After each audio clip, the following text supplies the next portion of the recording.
especially an African-American man, use the symbolism of a noose to make false accusations. Senator, can you comment on Smollett's case? One of the reasons why Kamala Harris and many other Democrats bought into this immediately is because it was a convenient way to slander and smear half of the United States. The University of California, Berkeley. A Turning Point USA recruiter was brutally attacked. This person claimed we were promoting violence on campus and proceeded to take his aggression out on us. Thousands of migrants flood our southern border.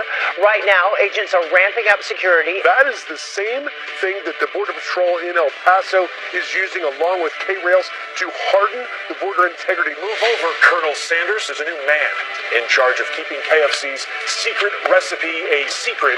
What's the secret recipe? If I told you, I'd have to kill you. Write a check. Remember, you used to have to know the date? Yeah. I always look at my phone just to know the date. Right. I look for the crane camera to take a shot of our rolling So what's zipper. the date today? Is it the 22nd? The 22nd Friday. 22nd. But it's significant. What is February 22nd? This is something we learned growing up. A week and a half Remind after us. Valentine's. Washington's birthday. Oh, Washington's actual This is birthday. the actual There you go. day. You should know that. I know. You brought up the date. Happy birthday. Yeah, Happy indeed. birthday, Mr. Washington. All right, listen, we have got so much news. Buckle in because we start with this. All right, straight to a Fox News alert. Actor Jussie Smollett is maintaining his innocence at this hour as Chicago police accuse him in detail of staging an elaborate hate crime. He is out on bond, already back on the set of Empire, shooting scenes. Where he told everybody, I am absolutely innocent. Matt Finn is live in Chicago with why prosecutors believe this was all a big hoax. Matt. Chicago Police Superintendent and prosecutors here are slamming Jussie Smollett, saying he concocted this hoax because he was upset over how much he was being paid. And now for the first time, Chicago police are also alleging that Smollett did indeed craft that fake death threat letter with a MAGA return address and sent it to himself a week before this attack. And when that letter did not get enough attention, he proceeded with this elaborate hoax, paying the Osundaro brothers $3,500 to stage the attack on the streets of Chicago, pretending to be President Trump supporters that beat him, called him racial and homophobic slurs, and wrapped a noose around his neck. Details police now say are a lie. The judge in a packed bond court yesterday also chastising Smollett, saying the noose part is the most outrageous because it conjures up the greatest evil in this country's history. Chicago's top cop says the city embraced this actor, and then he turned around and slapped it in the face. To make things worse, the accusations within this phony attack received national attention for weeks. Celebrities, news commentators, and even presidential candidates weighed in on something that was choreographed by an actor. Smollett's legal team fighting back in a statement, writing in part, quote, "Today we witnessed an organized law enforcement spectacle that has no place in the American legal system. The presumption of innocence, a bedrock in the search for justice, was trampled upon at the expense of Mr. Smollett." Fox News has learned that Jussie Smollett did return to the Empire set yesterday, shortly after he posted bond and left jail. He's set to appear in court again on this charge of filing a false police report, and the FBI is investigating that alleged death threat letter, and if Smollett is found guilty of that, he faces some serious federal charges. Back to you guys. All right. Thank you, Matt. This is unbelievable. He was back on the set yesterday, and he looked at all of the folks that he works with, his family, he says, and he said, "I'm sorry I've put you all through this and not answered your calls. I wanted to say I'm sorry, and you know me, I would never do this to any of you. You are my family. I swear to God I did not do this." Swear to God I did not do this. This is unbelievably shameless, sociopathical. Well, here's the thing. I was reading the Hollywood Reporter this morning, and, you know, he reportedly was complaining about his salary. Didn't like how much he was paid. You know how much he was making? $60,000 an episode. According to the Hollywood Reporter this morning, he was making $125,000 per episode. But just to show you... Different reports are out there. Right, absolutely. 60, 65. I go with the Hollywood Reporter. Okay, let's go with the bigger number. It's whatever it is, it's large. New number. 60. But here's another number. This just goes to show you how badly he covered his own tracks. $3,500 is the amount he paid the brothers with a personal check. Yeah, Isn't that a red flag?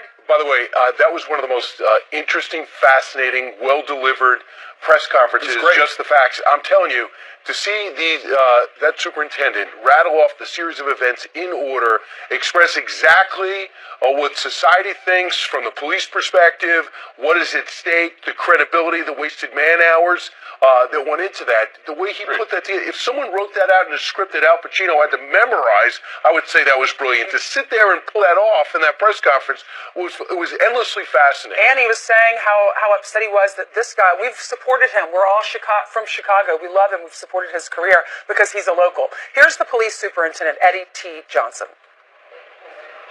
I'm left hanging my head and asking why. Why would anyone, especially an African-American man, use the symbolism of a noose to make false accusations? How could someone look at the hatred and suffering associated with that symbol and see an opportunity to manipulate that symbol to further his own public profile? How can an individual who's been embraced by the city of Chicago turn around and slap everyone in this city in the face by making these false claims? Bogus police reports cause real harm. They do harm to every legitimate victim who's in need of support by police and investigators, as well as the citizens of this city. I think one of the reasons the superintendent was able to get such a thorough briefing yesterday was because the brothers, who he hired for $3,500 and paid with a personal check, spilled the beans. They told him everything. The only thing that's still left hanging out there is whether or not they were involved in that hoax letter. And because I was reading Chicago CBS, they said that's unclear. But then again, that hoax letter involves the federal government, and that could have federal charges. The two brothers said they were originally supposed to do this attack at 10 p.m. on the day of the attack. And he said they had to delay it because the actor was coming back from New York and his flight was delayed. But he said they sat in the car with him, with the actor, on January 25th, and they planned this attack. And then as far as the episodes are concerned, and the show Empire puts Fox in a tough position because they have a week and a half left of shooting, or a week of shooting. They have an episode and a half left to finish the 5th season. You know, this is what every NFL owner in the league has to deal with all the time. You got accusations, you have accusers that seem credible, you have a thorough, and all of a sudden they go, "What? Nothing's been proven. It hasn't been proven guilty. How do you stop someone from making a living until they have their day in court?" Meanwhile, Kamala Harris immediately with some of the people, I guess he has a relationship with Jussie. Because she had said initially that it was a modern day lynching. Right, and so she came out and with had his back, and since that time has not said much. Yesterday, she went with Al Sharpton up into Harlem to meet with Al Sharpton. I imagine to get his support. Al Sharpton, an interesting situation because this reminds people in many ways of Tawana Brawley. Accusations thrown out, lives ruined, about a white cop, what they did to what he was alleged to have done to Tawana Brawley, which never happened. So she was asked about this. Listen to what they don't say. Senator, can you tell us something about Jussie Smollett? Senator, can you comment on Smollett's case? Reverend, this is bad for the party. Senator Harris, can you comment on Smollett's Come on, what do you think about Jussie Smollett? Did you jump to the smoking gun defense early? On the Smollett case? Good work, Sharpton. Good work, Sharpton. What did you talk about? Well, that's when they exited from their 20-minute lunch, according to one of the newspapers here in New York City. 20 minutes? A whole 20 minutes. Snack. Obviously, it was a photo opportunity. Because Kamala Harris did not say anything after all those questions, she felt obligated to put out a statement, and she did. She said, like most of you, I've seen the reports about Jussie Smollett, and I'm sad, frustrated, and disappointed. At the same time, we must speak the truth. Hate crimes are on the rise in America. We must always confront hate directly, and we must always seek justice. That is what I will keep fighting for. So they were asking him about about Jussie Smollett, but also on the way in, asking about her dad, because she had put out the comment about, look, the reason I smoke pot was because half my family's from Jamaica or something like that. And she giggled. And then he put out a statement, her own father, talking about how he did not like identity politics. Right, and how his ancestors are probably rolling over in their graves, Yeah. and not to stereotype Jamaicans. Now compare this the way Donald Trump handles controversy. Every single day, he handles like 5 major issues. He'll sit there in the Oval Office and take questions from everyone, mostly adversarial press. She's had 2 days where she has to answer questions. I don't consider that difficult. You know, you could honestly say, I believe the guy I got to know, and I'm really disturbed about what happened. No one blames her. She's handled crisis management terribly already. Compare that to the transparent president, like it or not. He sits there and takes questions. He took them last Friday after his emergency Why not just action. be honest? Why not say, you know what, we were really good friends. I believed him because of that. The story is despicable and atrocious. I don't support this. Right. At least she did put out a statement, though. Cory Booker's not put out a statement. Because she had to, when you looked at that video where it's like, why didn't she answer simple questions? But guys, she could have dominated in the press. If she sat there with Al Sharpton, or if Al Sharpton walked away, he could walk away. She could have been the number one story. I'm sure she and her team had that conversation last night because they put out the statement last night. I'm sure she was thinking, I'm going to do what Cory Booker's done and Kristen Gillibrand. They're all saying, you know what? We were rushing to judgment. We're not going to talk anymore until we know all the facts. And then she probably said, well, that's what my opponents are doing. I'm going to handle it in a different way. Be a leader, right? The rush to judgment was the initial comment that so many people made, and then they had to walk it back. It's the same as the Covington story, unfortunately. All right, a very busy Friday, as we told you, and now Jillian joins us with the news from that woman who wants to come back because she's sorry. Yes, that's right. So let's get you caught up on what's new with that. So the father of the Alabama ISIS bride is suing the Trump administration to bring her home. Hoda Muthana's family wants to affirm she is an American citizen after Secretary of State Mike Pompeo said she was not. The government claims her father was a diplomat when she was born in New Jersey, which would keep her from having American citizenship.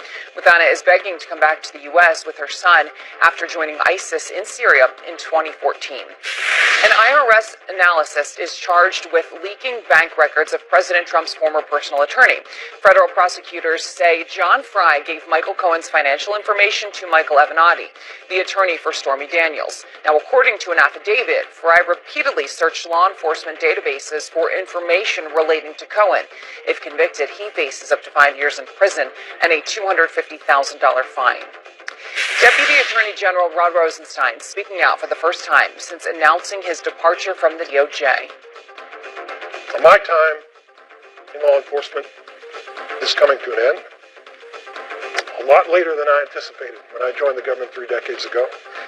Rosenstein is expected to step down after the Mueller probe wraps up, which could be as early as next week. President Trump will nominate Deputy Transportation Secretary Jeffrey Rosen as the next Deputy Attorney General. Let's look at your headlines. Right, so I guess his book will come out in about 6 months. I know, Right, absolutely. Is that all he said? It'll contradict Andy McCabe's as well as James Comey. Thank you, Jillian. All right, meanwhile, on this Friday, a new caravan apparently starting to be on the move in Mexico as migrant shelters on our border are overflowing. Griff is live outside one of those shelters. He's in Mexico, and Griff is next. That's exactly what Griff looks like. And it's a real-life Star is Born. The woman who blew Michael Bublé away at his own concert. And that's right, it's Bublé. And her name is not.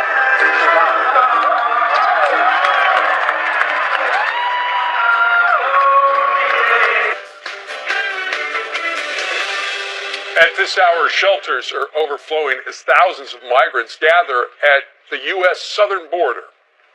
Agents are ramping up security in El Paso, Texas. We knew that was a problem after a new Central American caravan unloads in Mexico. And that is where Griff Jenkins joins us live at a migrant shelter. Griff? Good morning, guys. Yeah, the new caravan better not come here in Ciudad Juarez because they say they're not accepting them anymore. They're full. Let me show you something here. If you look on this shelter, Casa del Migrante, you see the concertina wire, the barbed wire on top of here. Well, that's exactly what the Border Patrol in El Paso on the U.S. side is doing. They're hardening the border integrity. We saw the same thing in Eagle Pass when the overflowing shelter was in Piedras Negras. Before that, we saw it in California across from Tijuana.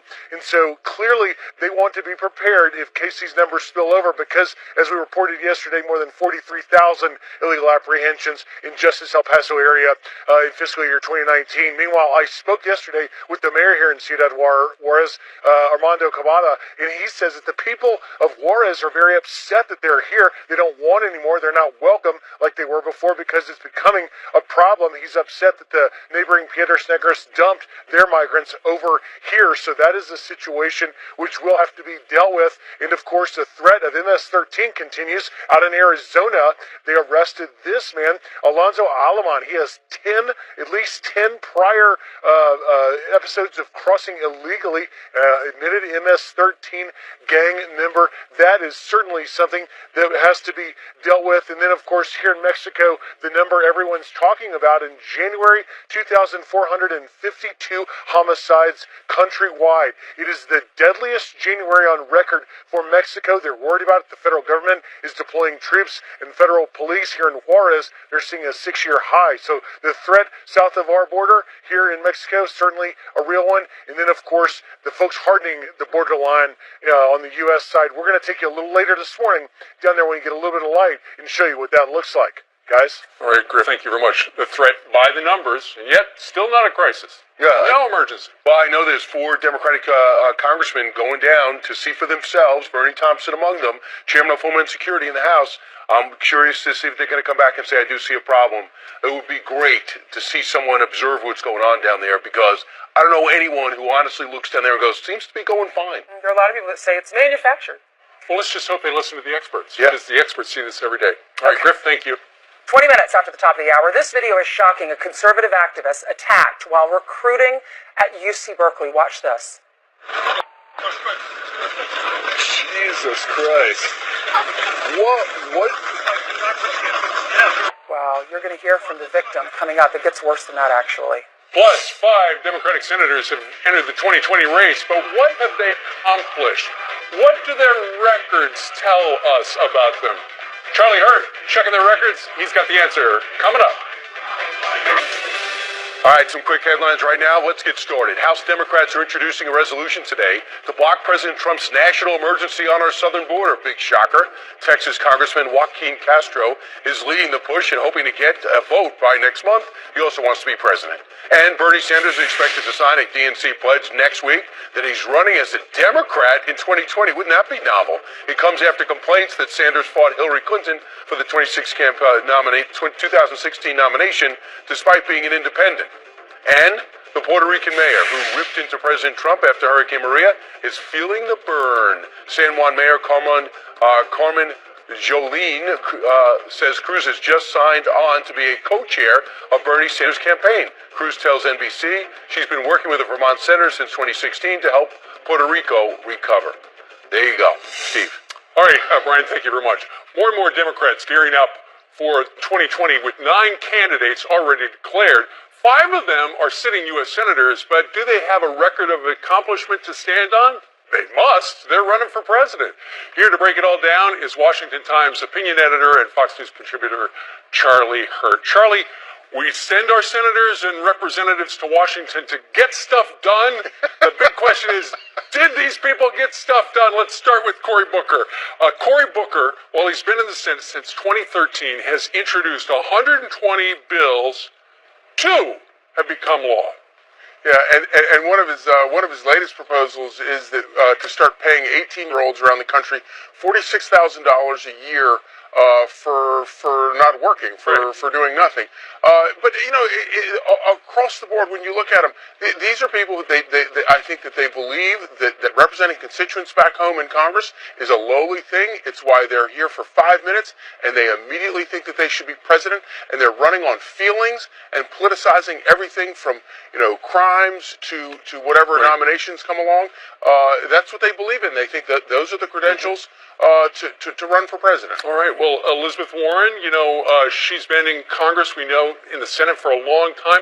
She, during her time since 2013, has introduced 110 bills, and absolutely not one has become a law. And yet she is also probably the most thoughtful of the entire field, probably the most carefully thoughtful, crazy socialist, but in terms of knowing exactly where she wants to take this country, she's probably spent more time than any of the rest of the field thinking about that. And for that reason, I don't think she's a terrible threat just because I think she's very unappealing. But from that point of view, she's kind of the most frightening because she put so much effort into it. Well, plus she also was instrumental in the starting of that Consumer Protection Agency. She helped start it, and then she thought she was going to get the job from Barack Obama, and he gave it to somebody else. Yeah, but that's the heart of her political philosophy. Exactly. All right, Bernie Sanders technically is an independent, although the Democrats are going to make him sign a letter this week that says, I'm a Democrat. He has, during his long service since 1991, introduced 364 bills, and 3 have become laws. And hadn't life been great for you ever since 1991 when he came to Congress? I mean, he's kind of fixed everything, hasn't he?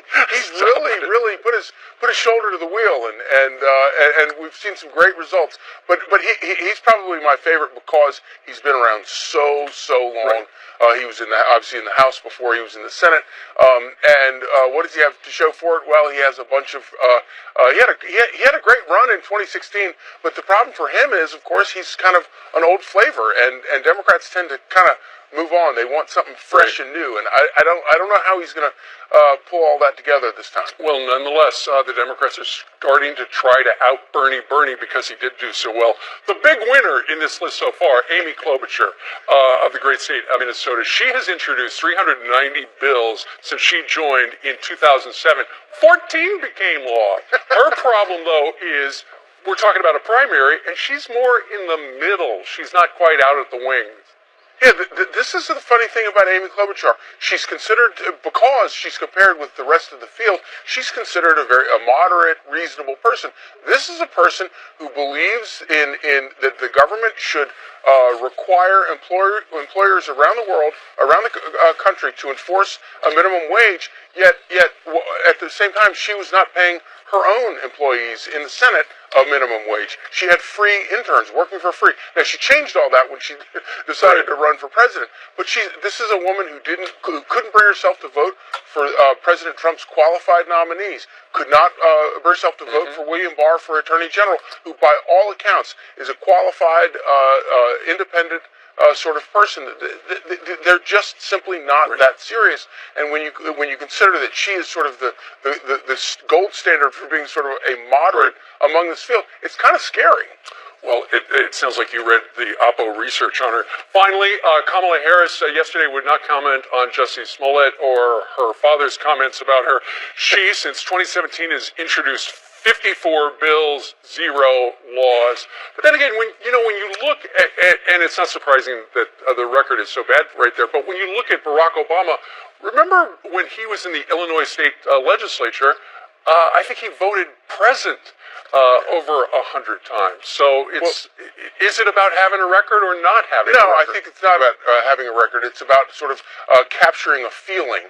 And that's what these people are running on. They're running on an emotional feeling and trying to appeal to voters that way because they have no record and they have no accomplishments to point to. Well, we've looked at the numbers. Charlie Hurt, thank you very much. Have a great weekend. Thank you, sir.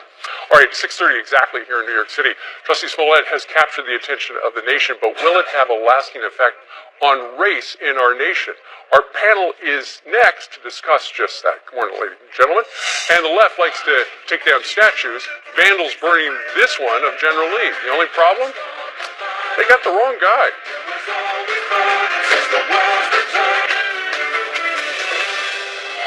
Who says empire? This MAGA country ties a noose around your neck. Empire actor Jussie Smollett took advantage of the pain and anger of racism to promote his career. I noticed the rope around my neck and I started screaming. Why would anyone, especially an African-American man, use the symbolism of a noose to make false accusations? You do such a disservice when you lie about things like this. How can an individual who's been embraced by the city of Chicago turn around and slap everyone in this city in the face by making these false claims? so they get to go free and go about their life and possibly attack someone else. This publicity stunt was a scar that Chicago didn't earn and certainly didn't deserve. Emotions running high as new details emerge in the Jussie Smollett case. The Empire actor now released from custody after posting a $100,000 bond and is facing felony charges for filing a false police report and an alleged hate crime hoax. Here to weigh in, a Chicago native, Pastor Corey Brooks, former congressional press secretary for House Democrats and political analyst Rochelle Ritchie, and Democratic strategist Richard Fowler. Thank you all for being with us. Good morning, Ainsley. Good morning. Rochelle, I'll start with you. What do you think Jussie Smollett's agenda was? You know, I really don't know. And at this point, even though, this is a lie by Jussie, it does not negate the fact that racism is real in this country. And I really think that he has done a disservice to people who are going to be, unfortunately, victims of hate crimes. But I think we also have to recognize that racism has been used as a tool in this country. Black people using it against white people using it against black people. And I think that Jussie's case highlights that fact. I mean, who can forget in 1994 with Susan Levon Smith accused a black man of murdering her children when in fact she is the one that murdered her 3-year-old and 14-month-old. Also, the most egregious case I can think of in our history that got national attention was that of Carolyn Bryant, who should still be held as an accomplice to the murder of Emmett Till. So it's unfortunate, and I think that we have to find a way to silence bigotry and hate so that we cannot use it against each other. You know, Richard, he's famous. He's from Chicago. Everyone there is so proud of him, or was so proud of him. He had an opportunity at on a national stage to really push his agenda and to do good for his causes. As a black man, as a gay man, what do you think about this? Well, first is this. I think if this is the hoax, and the reason why I use if is because Jussie deserves due process just like every other American does, and we have to see what these court cases come out and what they say. But if this is a hoax, then here's what we have to realize is that Jussie's case is an exception, not a norm, because each and every day there are LGBTQ folks who are beaten because of how they show up in the world. It happens in Chicago. It happens right here in Washington, D.C. It happens in Atlanta. It happens in New York. And it happens in Los Angeles, where mega DNC donor Brooks is still walking free when 2 black men were found dead in his home. So we have real problems in this country that we've got to deal with, but we can't sit here and look at the boxes, look at this one case and say, let's throw the baby out with the bathwater. Let's remember that hate crimes are up, and hate crimes are real, and hate crimes happen to people that I know each and every day. Yeah, Pastor Brooks, he makes a great point. What do you think about that? Is the media going to change the way they cover these stories because they're scared, they don't know the truth? Who's telling the truth? What does this mean going forward for people who are really victims of hate crimes? Well, going forward, I would hope that hate crime victims would get the attention that they need. I really feel bad about the whole situation here in Chicago, especially since we already have a cloud over our city with so much violence going on. A lot of people don't understand that by him doing this, it took a lot of resources away from our city. Only 17% of murders are solved in the city of Chicago. Only 7% violent crimes or non-homicides are solved. So, it took a lot from our city, and I hope and pray that things will be worked out. Well, what is the city of Chicago saying? Are they still supporting him? Because apparently, according to TMZ, he was on the set of Empire yesterday, and he said he's so sorry, he would never do any of this. You're my family. I swear to God, I did not do this.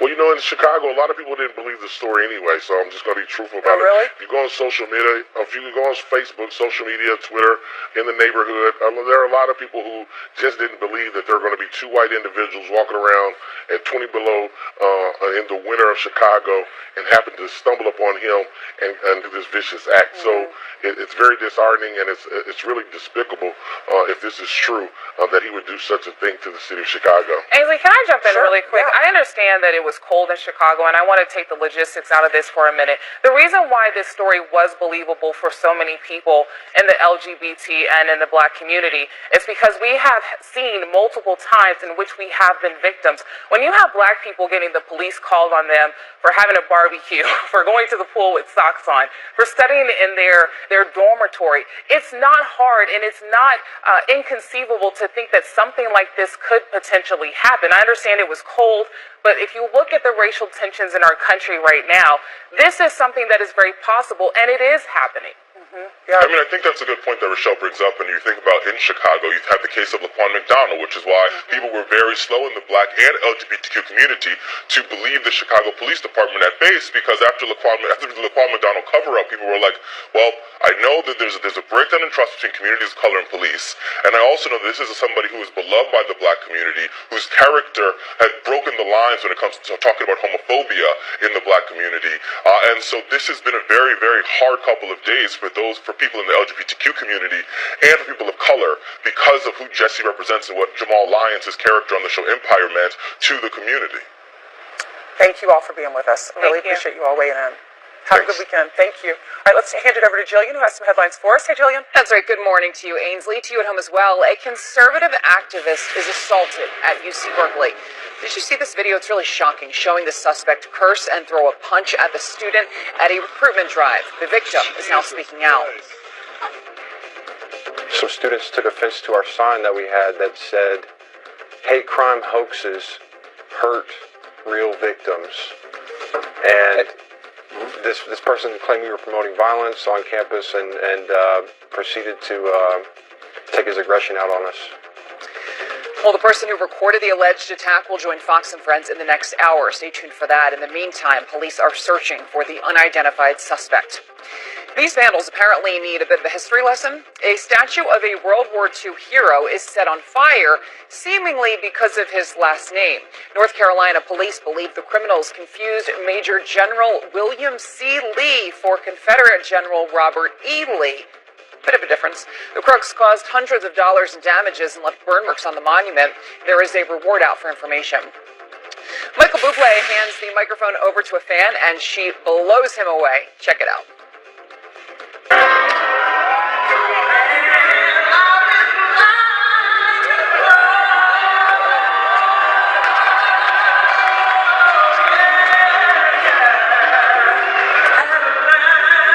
Stunning the crowd at Madison Square Garden singing At Last. The University of Delaware student will join us on Fox and Friends tomorrow.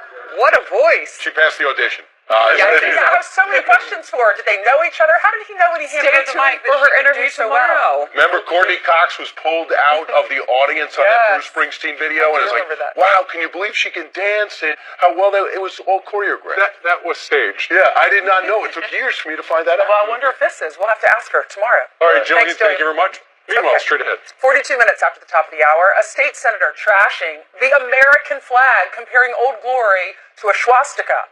The comment sparking outrage this morning. Plus, John James reportedly in the running to be the next UN ambassador. Would he want the job? Will he get the job? Well, ask him. And it's the question on many Jeopardy fans' minds, who will be Alex Trebek's replacement? His surprising answer coming up. You're watching Fox and Friends for a Friday. In the form of a question. A small peacekeeping force, and maybe international troops will join them. As President Trump withdraws forces, they were up at 2,000 to the war-torn country. Senator Lindsey Graham, a critic of the president's policy in Syria when it came to pulling out the troops, says this. She's praising the idea, and he tweets this out. This will ensure ISIS does not return and Iran does not fill the vacuum that would have been left if we completely withdrew. This decision will ensure that we will not repeat the mistakes of Iraq in Syria, and he salutes the president. Here to react is former Michigan GOP Senate candidate himself, Army veteran John James. John, are you happy with the president going from 2,000 instead to 0 to 200?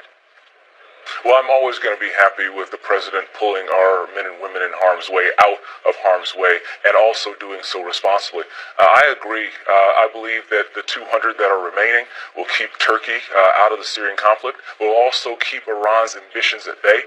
I believe that Iran's ambitions are abetted by Russian aggression and pushing south and allowing Iran to say things like death to America, death to Israel. We need to make sure that we maintain our support of Israel and that scaling back our presence in the region is done so in a responsible manner. So moving on to, and we'll see where it goes because the president's going to speak to the Turkish president today. We know what's going to be happening next week. The president's going off to Vietnam to meet with Kim Jong-un. A lot of people simply look at this and say, he hasn't got rid of his nuclear weapons, it's a waste of time. But of all places, the Washington Post breaks down some progress being made. An example, North Korea slowed its weaponization, designing, building, and testing, delivery and systems development. It's limited the sophistication and reach of its arsenal, which is a big problem because we thought they could reach our West Coast. And our findings indicate that the latter outweighs the former, and the latter being that they have not, they've expanded their bomb fuel inventory, but they've cut back on these things. So there is some progress being made already. What do you want to see happen when it's all said and done?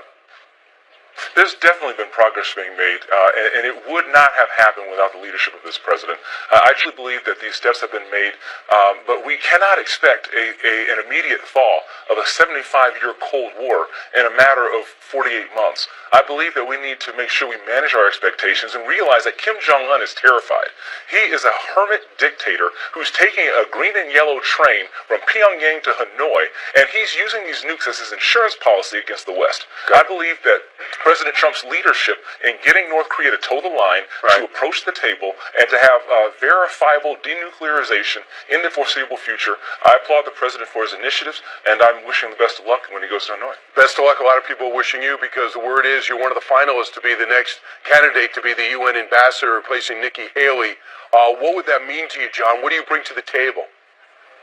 It would be incredible, and it's an honor to even be considered. But I'll tell you what, we have plenty of foreign policy experience in Turtle Bay. What we need is more leadership experience in Turtle Bay. I have battle-tested leadership experience. I have business-tested leadership experience. We don't need more resolutions and rhetoric. We need to heal the world by getting people together, accomplishing tough missions, and I bring real-world experience and the ability to be able to be a messenger for America's priorities all over the world and in New York, based upon the pleasure of the president and in the priorities of the Secretary of State as well. If I get the call, I believe that I would serve well, I serve honorably, energetically, and effectively. Real quick, John, have they started background checking you? Well, I don't know what the federal government is doing on me, but I can assure you that they won't find very much. But it is an honor to be considered, and we've been in talks in the past, and it's an honor to be considered. I mean, vetting you. They have to vet all their people. I'm not saying that there's any problem in your background, because it's a long process. John James, best of luck. Thanks a lot. All right. It would certainly be a great move, I think. Meanwhile, 10 minutes before the top of the hour, remember when Congresswoman Rashida Tlaib said this after winning her race? We're going to go in there, we're going to impeach the mother. How these three are explaining that in an interview you have to see. We'll tell you about the other two. And remember when ads promoting terror popped up on YouTube? The company promised to crack down. But has anything really changed? The results next. About 2 years ago, hundreds of companies were pulling money from YouTube after their ads were showing up next to very inappropriate content, some of which was promoting terrorism. YouTube promised they were going to crack down on this, and many companies came back. But today, new reports about inappropriate content are back in the news. And here to explain is Kurt, the cyber guy. What's going on, Good Kurt? morning, guys. Yeah, you would think after that statement they came out, they were so strong 2 years ago, it would all be fixed, right? Not a chance. It's all the same. 2 years later, we now have somebody pointing out to YouTube that and this is disgusting, in the area, you're in the car and you get your kids and they're busy and you hand them a tablet or they've got a phone and they're watching YouTube videos, kids videos. And nothing wrong with that until you go down in the comments section, and what they're discovering is that pedophiles are trying to attract children in the comment sections of some videos that you thought were safe for your children. And as it turns out, nobody is stopping these disgusting human beings from doing perverted things online. Where are the filters? Where are they, right? They should start actually in Washington, don't you think? If the tech companies themselves continue to fail, and I remind you that YouTube is owned by Google, and as you remember what Google is, it's not just the Google machine that we search for, it's the surveillance company that has mastered surveilling humankind for profit. And their interest in actually taking care of us is proven again in this, that they have no care in the world and nobody is policing them, and there's not any meaningful law on the books that says, hey, don't do this. And that's because so much money is being spent on lobbyists in Washington. But look at what's happening. Companies are pulling their ads. Disney, Nestle, Epic Games, AT&T, and Hasbro are also offended by this. They're taking action. And they did 2 years ago. They came right back after YouTube said, oh, no, we're going to fix this. Well, here they are again. And guess what? They're probably going to come out with another statement that said, hey, we're so sorry. We can't imagine that this even happened. So because the last thing they want is government regulation. That is true. And the thing they really don't want are advertisers to start pulling the revenue off of YouTube. Well, the guy who created it, Matt Watson, he's calling them out on this. He's really upset. He uploaded a video. All right, here's the statement from YouTube to Fox and Friends. All right, any content, including comments that endangers minors, is abhorrent, and we have clear policies prohibiting this on YouTube. We took immediate action, and we continue to work to improve and catch abuse more quickly. Here it is. I'm all about less government, but I can't stand the fact that these tech companies just have a free-for-all in our lives that have such detrimental effects. Thank you for getting this message out, because those of us with small kids, no more YouTube. Grown kids shouldn't see it. True. Adults shouldn't see some of that stuff. I'm sorry, Kurt. Thank you. Thank you. All right, coming up, White House Press Secretary Sarah Sanders, Pam Bondi, Senator Tim Scott, and Geraldo. They're all here live.